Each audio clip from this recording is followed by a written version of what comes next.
Pocos se animaban a iniciar la conquista de un territorio que no había reportado riquezas a sus primeros descubridores y que en casi toda su extensión seguía siendo un misterio. En 1536, la expedición del descubridor Diego de Almagro ya había constatado los tortuosos caminos cordilleranos que llevaban a Chile, también la escasez de oro y la ferocidad de los indios que habitaban en la zona del Biobío.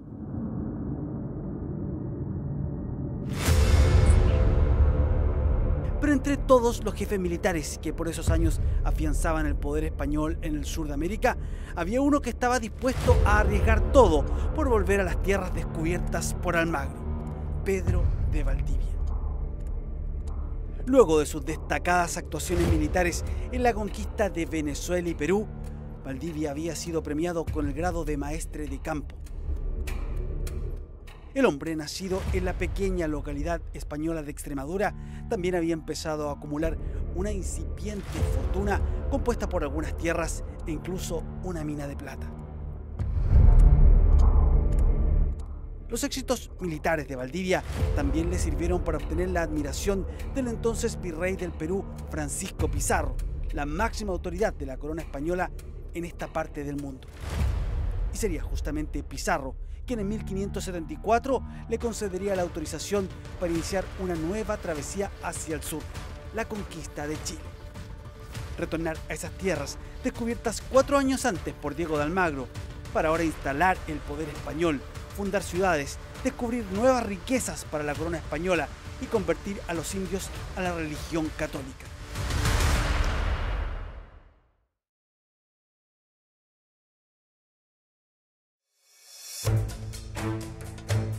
Tal como ocurrió en muchos lugares de América, la corona no financiaba directamente las expediciones. Serían los propios conquistadores quienes tendrían que financiar su expedición, buscar socios en distintas ciudades y reclutar soldados que estuvieran dispuestos a arriesgarse por conquistar las nuevas tierras.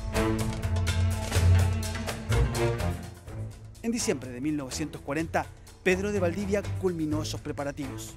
Junto a 11 soldados, una mujer llamada Inés de Suárez y más de 1000 indios yanaconas encargados de la carga, salieron desde el Cusco rumbo al sur.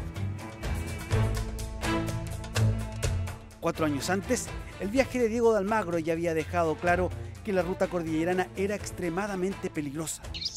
La expedición de Valdivia optó entonces por una vía distinta: el desierto, un camino más largo, difícil, seco, pero sin los acantilados y los hielos de los Andes. Luego de seguir antiguos caminos trazados por incas, Valdivia y el resto de los conquistadores llegaron al territorio de lo que hoy es Arica.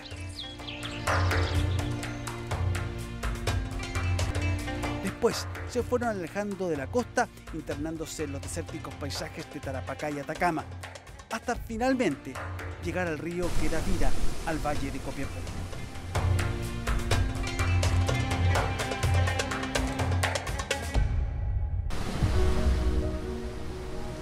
Los españoles llegaban a un país habitado por más de 1 millón de hombres y mujeres aymaras, changos, huilliches, mapuches, onas y una serie de otras etnias. La recepción de esa población originaria, a la que indistintamente llamaban indios, podría complicar severamente los planes de Valdivia y la corona española. Ya durante esas primeras semanas en Chile, el conquistador enfrentaría su primer ataque, pero no de los indios, sino que de otro español, Pedro Sánchez de la Hoz. El caudillo europeo, que solo un mes antes había ofrecido el financiamiento de la expedición, nunca llegó con la ayuda. De manera oculta y a una distancia que no podía ser detectado, seguía a los conquistadores. Confiado en arrebatar el mando a Valdivia, de noche intentó darle muerte al conquistador. No tuvo éxito, aunque sí algo de suerte, porque pese a ser sorprendido en su traición, Valdivia le perdonaría la vida.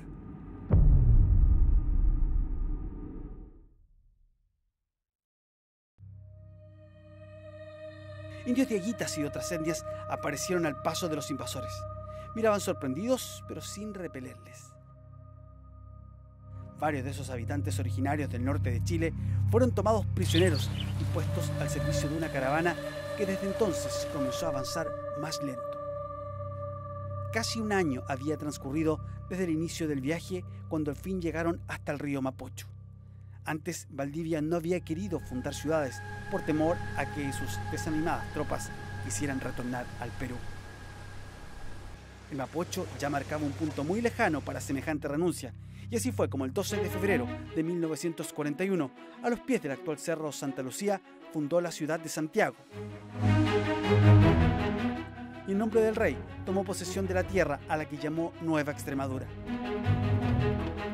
El nombre de la ciudad homenajeaba a Santiago Apóstol, santo patrono de España, y el del reino a Extremadura, la región hispana donde nació el conquistador.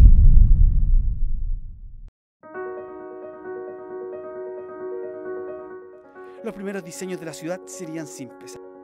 Al medio una plaza y las viviendas de las nuevas autoridades. Alrededor de las primeras manzanas se construirían los solares de las familias españolas.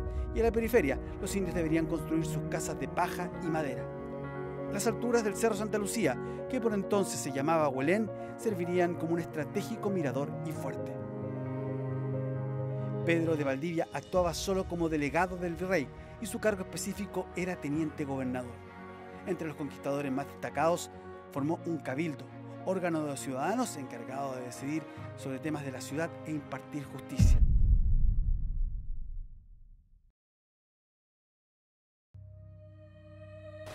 El abuso de los conquistadores impactó de inmediato a los habitantes originarios de estas tierras. Además del exiguo número de españoles y las noticias de que en Perú había muerto el virrey Francisco Pizarro, se alimentaron los deseos de rebelarse.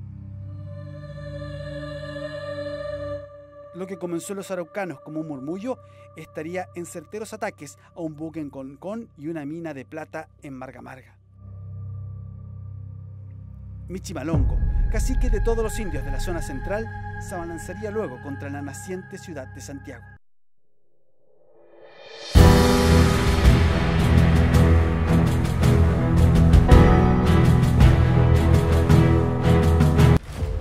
El 11 de septiembre de 1541, los indios destruyeron y quemaron las escasas construcciones que existían en ese momento.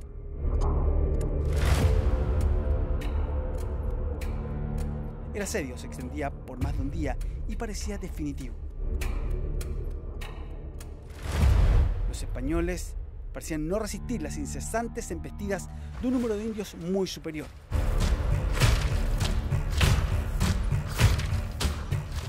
Fue allí cuando la intimidante acción de una mujer española pondría fin al asedio. Inés de Suárez dio muerte a 4 indios que permanecían prisioneros. Luego hizo rodar sus cabezas sobre los atacantes. La siniestra escena y una desesperada última ofensiva de los españoles logró poner fin al ataque. Los indios se habían ido, pero la ciudad humeaba. Santiago se había quemado casi por completo. Eran las ruinas de una ciudad cuya historia recién comenzaba. Un caserío que con los años se transformaría en la capital del país donde vivimos.